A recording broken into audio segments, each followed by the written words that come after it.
Do you like this garment?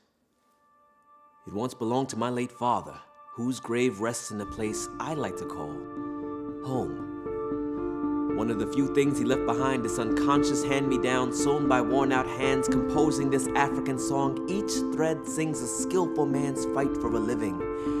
Look what my people can weave together. My people. These days I hear the voices calling, creating a deeper longing, because while I may appear an African American, I'm really an African living in America. America. The one course this young student continues to struggle through, the one place that reminds him every day that he is a grain of sand, a splinter, a foreign body stuck here to be forced out or to slowly disintegrate within. Lesson 1, genetics.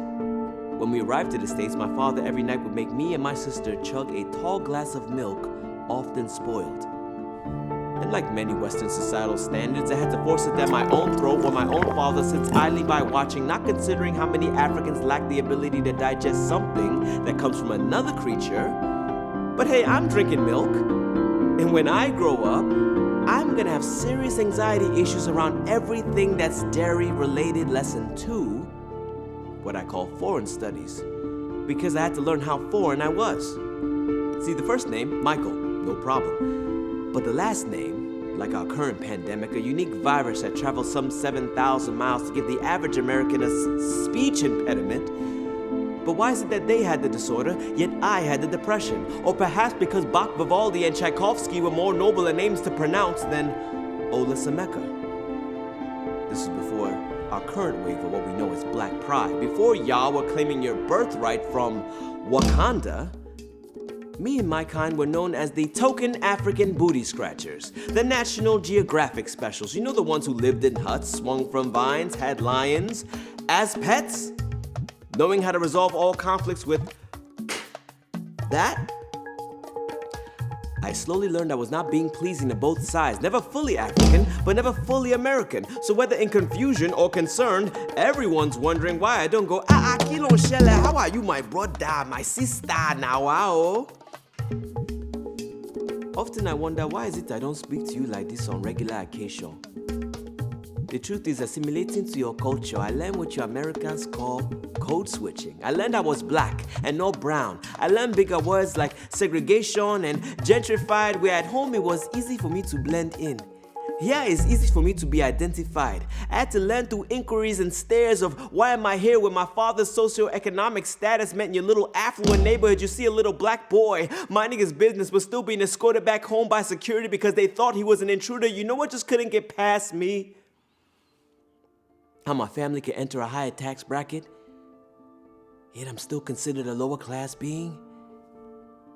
A lower class being. You know, that's what I thought of myself as. Until I learned who I was. I learned where I was from. And get this, I learned of a discussion that took place in regards to my name when I was born. You see, my mother, she cried out. She longed for a male child, someone who would carry on the family's name. She thought to call me Patrick. It would describe a young man of noble birth, but my father intervened and said, I think we should call him Mikael.